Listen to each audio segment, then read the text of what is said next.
다 함께 따라하겠습니다. 통에 가루가 떨어지지 아니하리라. 통에 가루가 떨어지지 아니하리라. 오늘은 스승의 주일입니다.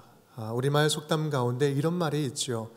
부모의 은덕은 낳아서 기른 은덕이요, 스승의 은덕은 가르쳐 사람 만든 은덕이다. 온전한 사람됨에 있어서 스승의 은혜는 부모의 은혜 못지않게 소중하고 귀중하다라는 의미가 담겨 있는 말이죠. 우리에게 스승은 그 존재 자체만으로도 큰 울림을 주는 존재입니다. 오늘 본문은 한 위기 가정에 큰 울림을 주는 스승이 찾아온 이야기입니다. 결코 희망을 가질 수 없었던 한 가정이 영적인 스승을 만나 기적 같은 회복을 경험하게 되지요. 우리들에게도 참되고 영원한 스승이 있습니다. 누굽니까? 바로 우리 주 예수님. 오늘 우리의 삶과 가정에 찾아오셔서 회복의 은혜를 주시는 참 스승이신 예수님을 말씀 가운데 만나는 복된 예배 시간 될 수 있기를 간절히 축복합니다. 오늘 이야기는 사르밧이라는 지역의 한 과부 집에서 있었던 이야기입니다. 이 가정은 남편 없이 홀로 아들을 키우는, 한마디로 말하면 지금으로 따지면 위기 가정이었습니다. 위기 가정. 남편 없이 사는 것도 힘든데 3년간 극심한 가뭄을 보내면서 더 이상 생존할 수 없는 그 한계에 다다른, 더 이상 살 수 없는 한계에 다다른 위기 중에 위기를 맞이한 가정이었습니다.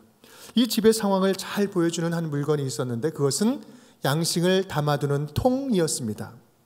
양식이 있어야 할 통에 양식은 없고 절망과 고통만이 그곳에 담겨져 있습니다. 텅 비어있는 통이 주인의 죽음만을 기다리고 있는 거예요.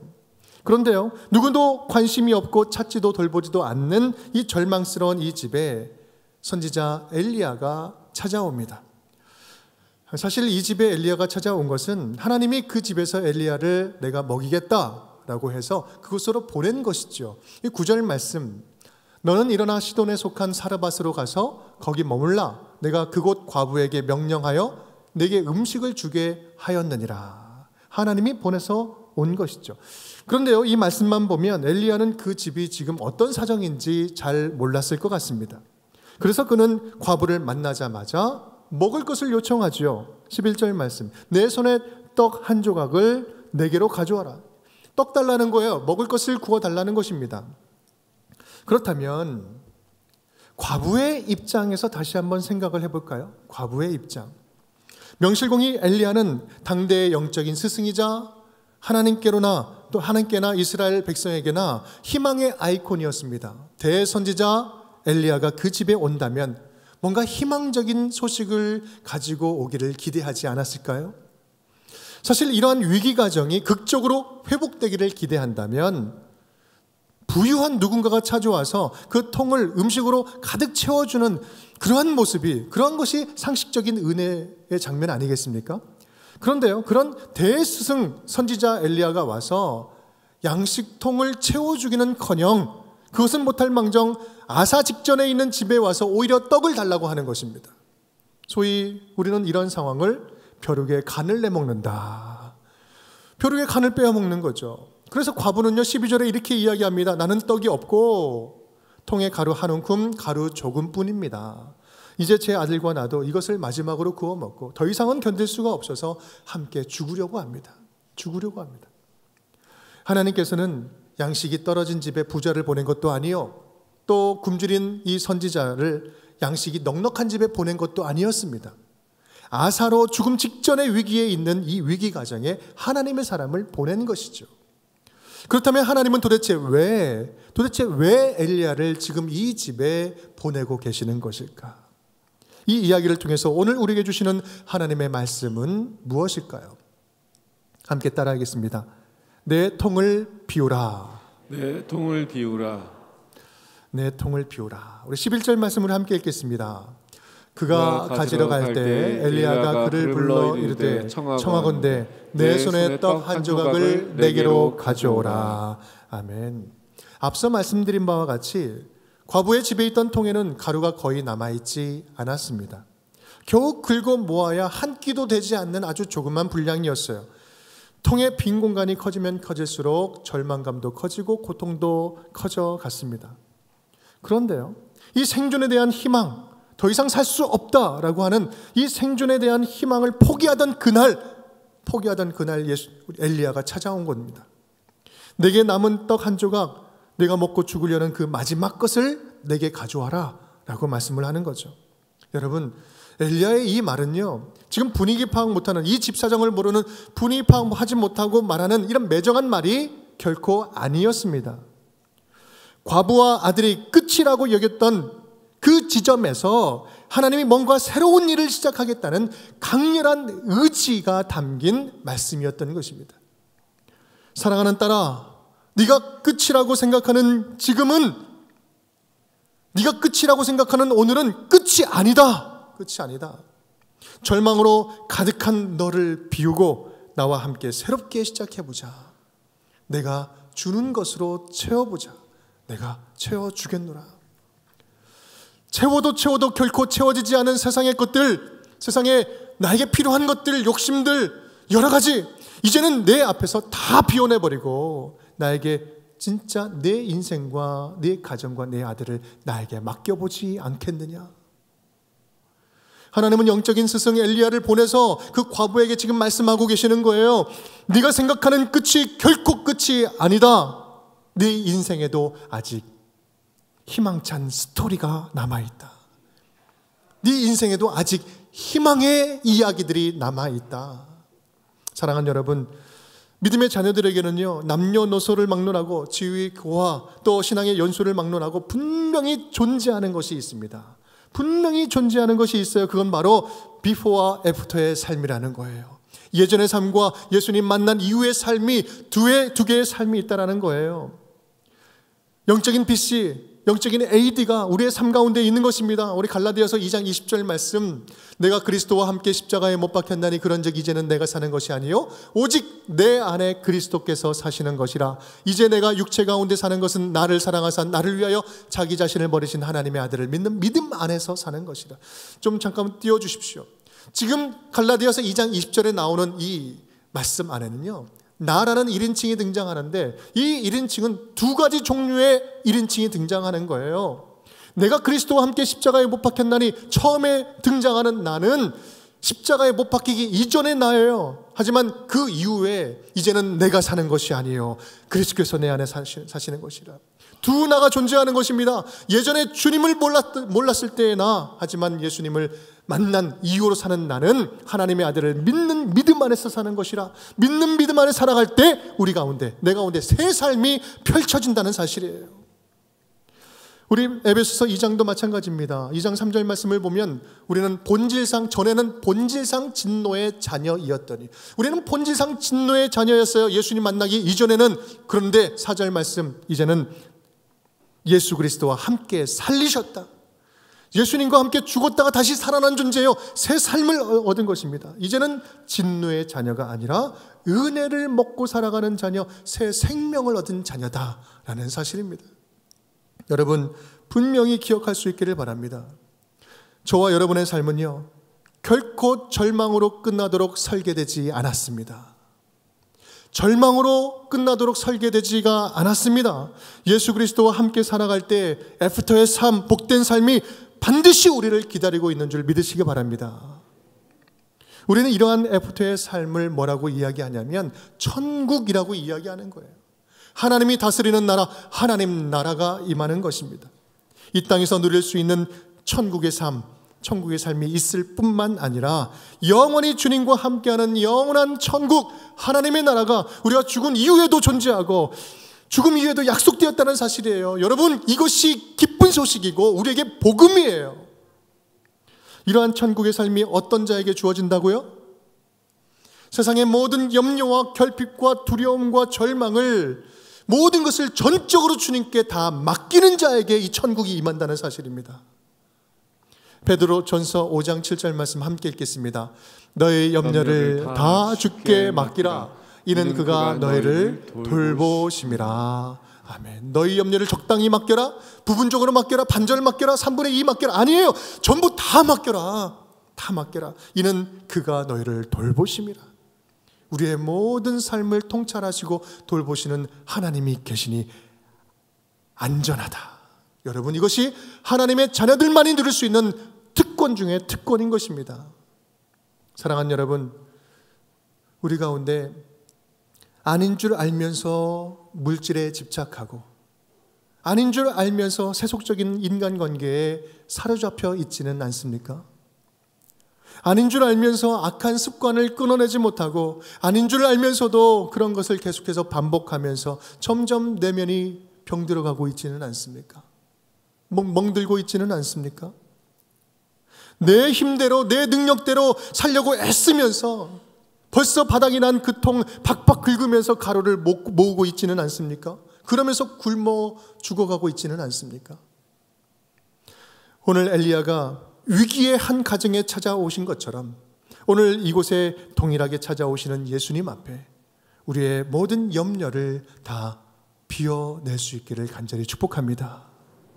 내가 포기하지 못해서 우리 가정 안에 문제가 눈덩이처럼 점점 쌓여가고 있다면 오늘 주님 앞에 내 안에 있는 욕심들, 버리지 못한 습관들, 교만을 다 비워낼 수 있기를 간절히 바랍니다.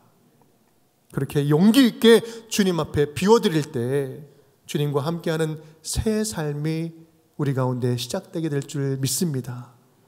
예수님과 함께 애프터의 새 삶을 회복하는 우리 운정의 모든 가족 식구들이 될 수 있기를 주님의 이름으로 축원드립니다. 함께 따라하겠습니다. 믿음으로 채우라. 믿음으로 채우라. 13절 말씀을 함께 읽겠습니다.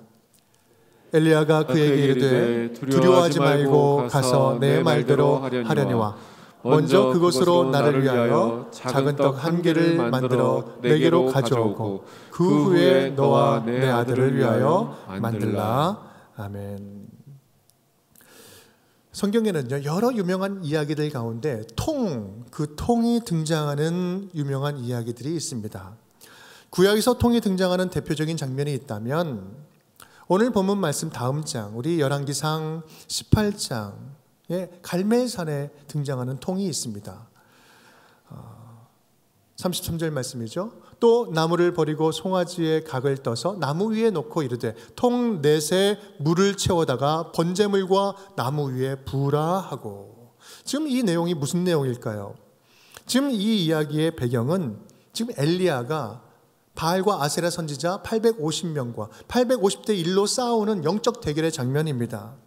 때는 3년간 가뭄이 아주 극심하게 들었던 때예요. 물 바가지 하나도 굉장히 소중하던 때였습니다. 그런데 엘리야가 큰 통 넷에 물을 채워오라고 이야기를 합니다. 그리고 그 채워온 것을 제단 번제물과 그 땅에 부어버리라는 거예요. 그것도 3번이나 반복합니다. 3, 4, 12, 12통을 구에다가 땅에 붓는 거예요. 제물에다 붓는 겁니다. 여러분, 지금 이 물통에 채워진 게 무엇입니까? 이것은 단순한 물이 아니라 엘리야의 명령에 대한 순종이요, 믿음으로 채우는 것을 보여주고 있는 것입니다. 그렇게 믿음으로 가득 채운 갈멜살 제단에 엘리야가 기도할 때 불이 하늘에서 떨어지는 것이에요. 결코 탈 수 없는 물이 기름처럼 활활 불타오릅니다. 여러분, 믿음으로 가득 채운 현장에 하나님의 기적이 상식처럼 일어나는 그런 현장이었던 것입니다. 그렇다면 신약에서 제일 유명한 통은 어떤 통일까? 신약 기억나시는 통이 있습니까? 요한복음 2장 말씀을 보면 가나 혼인잔치의 모습이 나옵니다. 6절 7절 말씀이죠. 함께 읽어보겠습니다. 거기에 유대인의 정결 예식을 따라 두세 통 드는 동항아리 6이 놓였는지라. 예수께서 그들에게 이르시되 항아리에 물을 채우라 하신즉 아기까지 채우니. 여러분, 지금 이 장면의 배경 이야기가 어떤 내용일까요? 혼인잔치인데 포도주가 떨어졌어요. 그래서 예수님이 그 통에 물을 부으라고 이야기하는 거예요. 지금 부족한 것은 포도주인데 통에 물을 채우라는 거죠. 또 그것을 갖다 주래요. 여러분, 이게 말이 됩니까? 말도 안 되는 이야기죠. 이성적으로 말이 안 되는 이야기입니다. 그런데요, 하인들을 순종합니다. 하인들이 순종하죠. 또 물로 된 포도주를 사람들에게 갖다 주죠. 성경은요, 바로 이 지점을 분명히 기억하면서 기록하고 있습니다. 9절 말씀. 연회장은 물로 된 포도주를 맛보고도 어디서 나는지 알지 못하되 다 함께 물떠온 하인들은 알더라. 물떠온 하인들은 분명히 알더라. 다른 사람들은 포도주에 취해서 비몽사몽했을지 몰라도 하인들은 물로 포도주를 만든 예수님을 두 눈으로 똑똑하게 보고 확인한 증인이 된 것입니다. 여러분, 이 말은요, 될지 안 될지 네가 판단하지 말라라는 거예요. 될지 안 될지 네가 판단하지 말고 일단 내 말을 들어라. 일단 순종해라. 일단 내 믿음을 이곳에 채워라. 내 믿음을 채워라. 내가 책임져 줄 것이다. 하나님의 말씀 앞에서 온전한 순종을 말씀하고 있는 거예요. 사실 불이 붙어야 할 제단에 물을 붓는 것은 참 어리석은 행동입니다. 또 포도주 항아리에 물을 담는다는 것은요, 이것은 헛수고예요. 사실 이런 일들은 신앙의 눈으로 보지 않으면 이것들처럼 무모하고 바보 같은 행동은 없을 것입니다. 하지만 하나님은 이 위기의 가정에 영적인 스승인 엘리야를 보내셔서 하나님의 자녀들은 이 땅의 상식으로 살아가는 자들이 아니라 하늘의 상식으로 살아가는 자들이다 라는 사실을 분명히 가르쳐주고 있는 거예요. 하늘의 상식으로 살아가는 자들이다. 여러분, 그렇다면 하늘의 상식은 무엇입니까? 내 생각과 내 판단이 아니라 하나님의 말씀, 하나님이 주시는 말씀에 믿음으로 순종할 때 기적이 상식처럼 일어나는 놀라운 일들을 경험하게 될 것이다. 이것이 하늘의 상식으로 살아가는 자들이에요. 믿는 자들에게는 참된 승리가 기다리고 있다는 사실입니다. 요한일서 5장 4절 말씀 함께 읽겠습니다. 무릇 하나님께로부터 난 자마다 세상을 이기느니라. 세상을 이기는 승리는 이것이니 우리의 믿음이니라. 무엇이다? 믿음이니라. 믿음이 이기네. 믿음이 이기네. 주 예수를 믿음이 온 세상 이기네. 믿음이 세상을 이기는 것이에요. 우리 주 예수 그리스도로 말미암아 우리에게 승리를 주시는 하나님께 감사하노니. 여러분, 오늘 하나님은 우리에게 이렇게 말씀하시는 거예요. 너희에게 믿음이 있는 한, 너에게 나를 전적으로 신뢰하는 믿음이 있는 한 세상의 어떤 문제들이 너희를 파도처럼 덮고 두렵게 찾아와 괴롭힐지라도 너희에게는 반드시 승리가 따를 것이다. 반드시 승리가 따를 것이다. 지금 이 사르밧 과부처럼 위기 가운데 있느냐? 가정의 위기 가운데 있느냐? 내 삶의 위기가 찾아왔느냐? 김지사야, 이권사야, 지금 힘들지? 조금만 참고 더 견뎌보자. 이겨내보자. 네 안에 겨자씨만한 믿음이 있다면 넉넉하게 이기는 승리가 너에게 있을 것이다. 사랑하는 여러분, 예수님을 삶의 주인으로 고백하십니까? 아니요. 예수님을 삶의 주인으로 고백하십니까? 진짜 주인으로 여기십니까? 그렇다면 믿음의 주여 우리를 온전케 하시는 이인 우리 예수를 더욱더 신뢰할 수 있기를 간절히 축복합니다. 내 결정을 내려놓고 내 안에서 선한 결정을 도우시는 주님을 철저하게 신뢰하고 믿으시기를 바랍니다. 우리 주님 결코 떠나지 아니하십니다. 나와 함께하고 계세요. 그 믿음으로 우리에게 찾아온 위기를 당당하게 넘어설 수 있기를 간절히 바랍니다. 우리에게 그런 믿음을 주시고 최후 승리를 주시는 하나님께 감사할 수 있기를 간절히 바랍니다. 그렇게 우리의 삶을 믿음으로 채우고 은혜와 회복을 경험하는 운정의 모든 가족 식구들이 될 수 있기를 주님의 이름으로 축원드립니다. 세 번째, 우리 함께 따라하겠습니다. 통의 가루가 떨어지지 아니하리라. 통의 가루가 떨어지지 아니하리라. 14절로부터 16절까지의 말씀 함께 읽겠습니다. 이스라엘의 하나님 여호와의 말씀이 나 여호와가 비를 지면에 내리는 날까지 그 통의 가루가 떨어지지 아니하고 그 병의 기름이 없어지지 아니하리라 하셨느니라. 그가 가서 엘리야의 말대로 하였더니 그와 엘리야와 그의 식구가 여러 날 먹었으나 여호와께서 엘리야를 통하여 하신 말씀같이 통의 가루가 떨어지지 아니하고 병의 기름이 없어지지 아니하니라. 아멘. 아멘. 엘리야가 이야기를 합니다. 우리 15절 말씀을 보면 그 말을 들은, 엘리야의 말을 들은 그 과부가 그가 가서 엘리야의 말대로 행하였더니, 엘리야의 말을 들은 그 과부는 두말하지 않고 순종하고 바로 움직여 그렇게 말한 대로 그대로 순종합니다. 하나님은요, 전부터 이 과부를 보고 계셨어요. 알고 계셨어요. 이 과부의 깨끗한 마음을 보고 계셨고, 이 가정을 구원할 계획을 가슴에 품고 계셨고요. 오늘 엘리야를 보내서 은혜의 길을 구체적으로 열어주고 계시는 것입니다.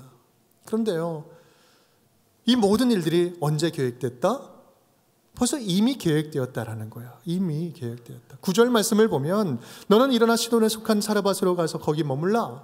내가 그곳 과부에게 명령하여 내게 음식을 주게 하였느니라. 벌써 하나님께서는 일을 하신 거예요. 과거형으로 되어 있습니다. 과부 안에 있는 그 순종하는 선한 마음을 이미 알고 보고 계셨던 거예요. 하나님의 기적 같은 역사는 일어날 준비가 모두가 다 완료가 되었습니다. 우리 16절 말씀 다 함께 읽겠습니다. 여호와께서 엘리야를 통하여 하신 말씀같이 통의 가루가 떨어지지 아니하고 병의 기름이 없어지지 아니하니라. 아멘. 사랑하는 여러분, 때로는 하나님은 우리로 하여금 한계의 상황으로 몰고 가실 때가 있습니다.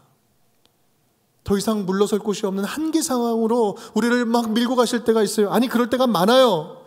그런 상황이 없었으면 좋겠는데, 인내심의 한계가 다다르고 가난으로 인한 궁핍함과 곰핍함, 그 한계가 찾아오고, 자존심의 한계, 지식의 한계, 능력의 한계, 참을성의 한계가 찾아올 때면 우리는 참으로 견디기 힘듭니다. 이런 한계를 마주할 때 우리는 자주 좌절하고 넘어지게 됩니다. 또 분노가 일어나죠. 나에게 분노하고 다른 사람들에게 분노가 일어나고 깊은 침체를 경험하기도 합니다.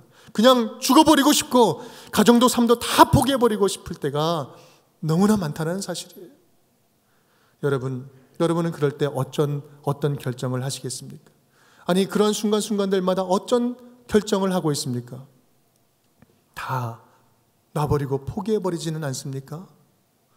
아니면 혹시 지금이 그때입니까? 우리는 하나님의 자녀로서 이런 한계 상황을 정말 잘 보내야 됩니다. 잘 보내야 돼요. 왜 그럴까요? 그것은 바로 그런 한계 상황에 있는 나를 하나님은 더욱더 어느 때보다도 더 관심을 가지고 집중적으로 바라보고 계시기 때문입니다. 오히려 그런 한계 상황에 놀라운 반전을 숨겨두고 계신 때가 훨씬 많습니다. 그래서 우리는 오히려 이런 한계 상황이 찾아올 때 하나님을 의식하며 우리의 믿음을 보여드리는 기회로 역전시킬 필요가 있습니다. 오늘 사르밧 과부는요, 그 기회를 결코 놓치지 않았습니다. 그 기회를 놓치지 않았어요. 그 기회를 놓치지 않고 붙잡았습니다. 그가 가서 엘리야의 말대로 행했더니, 그 말씀대로 순종으로 붙잡은 것입니다. 여러분, 우리가 이 위기를 믿음으로 극복해 나갈 수 있는 이유가 무엇입니까? 이 위기를 믿음으로 극복해 나갈 수 있는 이유, 그것은요, 주님이 끝이라고 말씀하시기 전까지는 결코 끝이 아니기 때문에 그렇습니다. 끝이 누구에게 있어요? 주님께 있어요. 나는 알파와 오메가요, 처음과 마지막이요, 시작과 마침이다. 주님께서 시작하시고 주님께서 마치는 그 순간까지, 주님께서 끝이라고 말씀하기 전까지는 결코 끝난 것이 아니기 때문에 그렇습니다. 내가 새벽 날개를 치며 바다 끝에 가서 거주할지라도 거기서도 주의 손이 나를 인도하시며 주의 오른손이 나를 붙드시리다. 아멘, 아멘. 여러분, 우리 주님이 처음이고 끝이세요. 주님께서 끝났다라고 말씀하기 전까지는 결코 끝난 것이 아니에요. 오늘 과부에게 그것을 말씀해 주시는 거예요. 네가 마지막으로 먹고 죽겠다고? 아니다. 나의 사랑하는 딸아, 착각하지 말아라. 내가 허락하지 않으면 너는 죽을 수도 없단다. 내가 그렇게 너를 죽도록 내버려 두지 않을 것이다. 그냥 놔두지 않을 것이다. 내가 너를 끝까지 살려내겠다. 끝까지 살려내겠다. 사랑하는 여러분, 오늘 사르밧 과부에게 영적인 스승 엘리야가 찾아온 것처럼 우리의 영원한 스승인 예수님이 우리에게 능력의 말씀이 되어서 지금 이 자리에 찾아오고 계신 줄 믿습니다. 끝까지 나를 책임지고 우리 가정을 살려주시려고 이곳 이 자리에 열심히 주님께서 찾아오고 계신 줄을 믿습니다. 특히 여러 위기를 맞아서 아파하고 있는 가정에 찾아와서 흘리는 그 눈물 닦아주시면서 다시 희망의 빗줄기를 전해주시려고, 이 영적 가문을 끝내주시려고 주님께서 우리에게 찾아오고 계신 줄을 믿습니다. 최근 우리 성도들의 가정에 여러 어려운 한계에 부딪혀 있는 가정들의 소식들을 너무 많이 듣습니다. 지금도 너무나 아픈 가운데 있어서 제가 이 자리에서 일일이 말씀을 드릴 수가 없습니다. 다만 하나님의 긍휼하심, 불쌍히 여기심을 구하면서 조용하게 함께 울면서 기도할 뿐이에요. 언제부턴지 돌이킬 수 없을 만큼 틀어진 그런 관계, 우리 부부의 관계로 가정을 지키기 힘든 분들, 어떻게 인간적인 방법으로 이것을 회복할 수 있겠습니까? 내 안에 남아있는 한 움큼, 내 안에 있는 한 움큼 남아있는 그 자존심, 내 욕심, 내 생각들을 주님께 드려야지만 해결이 될 수 있는 것입니다. 잘못인 줄 알면서 스스로 헤어나오지 못하는 너무나 악한 습관들이 있어요. 중독들이 있습니다. 도박에 빠져 있고, 알코올 중독에서 헤어나오지 못하고, 성적인 중독, 약물 중독들이 있습니다. 우리 주변에 조금만 들어가면 수많은 악한 습관들이 우리들의 가정을 결박하고 묶고 힘들게 붙잡고 있습니다. 그래서 내면이 상하고 관계가 틀어지고 아픔 가운데 허덕이고 있습니다. 나를 지으시고 제일 잘 아시는 주님 앞에 나를 비워드리는 그 용기와 결단을 내리지 않고 어떻게 주님이 주시는 치유를 경험할 수 있겠습니까? 내가 가지고 있는 그 한 움큼, 붙잡고 있는 한 움큼을 주님께 드리지 않고 어떻게 주님께서 채워주시는 것을 경험할 수 있겠습니까? 사랑하는 여러분, 오늘 이 시간 우리의 영적인 스승이신 예수님을 우리들의 가정에 모시고 마음에 모시고 그분 안으로 다시 깊숙이 들어갈 수 있기를 간절히 축복합니다. 내가 의존하던 그 남은 한 움큼 가루를 전부 다 주님께 드릴 수 있기를 바랍니다. 참 스승 되시는 예수님께서 우리들의 위기를 고쳐주시고 싸매주시고 회복의 은혜를 더해 주실 줄을 믿습니다. 그렇게 통의 가루가 떨어지지 아니하리라, 통의 가루가 떨어지지 아니하리라, 주님이 주시는 양식으로 그 통을 채우는 우리 운정의 모든 가족 식구들이 될 수 있기를 주님의 이름으로 축원드립니다. 오늘 마칠 때 찬양 한 곡 하면서 마치고자 합니다. 전능하신 나의 주 하나님, 능치 못할 일이 없습니다.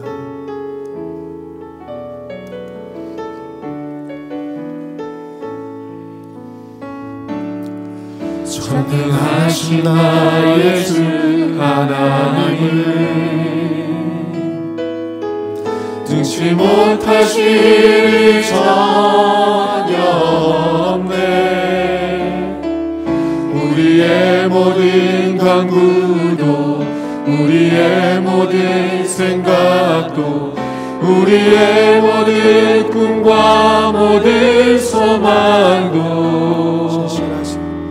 신실하신 나의 주 하나님을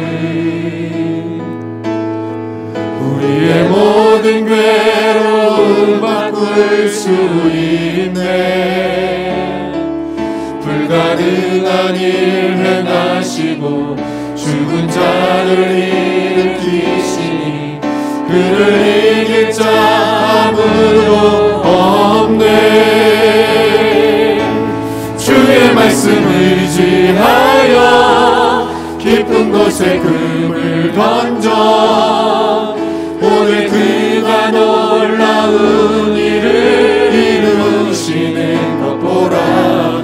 주의 말씀 의지하여 믿음으로 금을 던져 믿는 자에게 능치 못함 없네. 주의 말씀 의지하여, 주의 말씀 의지하여 깊은 곳에 금을 던져 오늘 그가 놀라운 일을 이루시는 것 보라. 주의 말씀 의지하여 믿음으로 금을 던져 믿는 자에게 능치 못함 없네. 믿는 자에게 능치 못함 없네. 믿는 자에게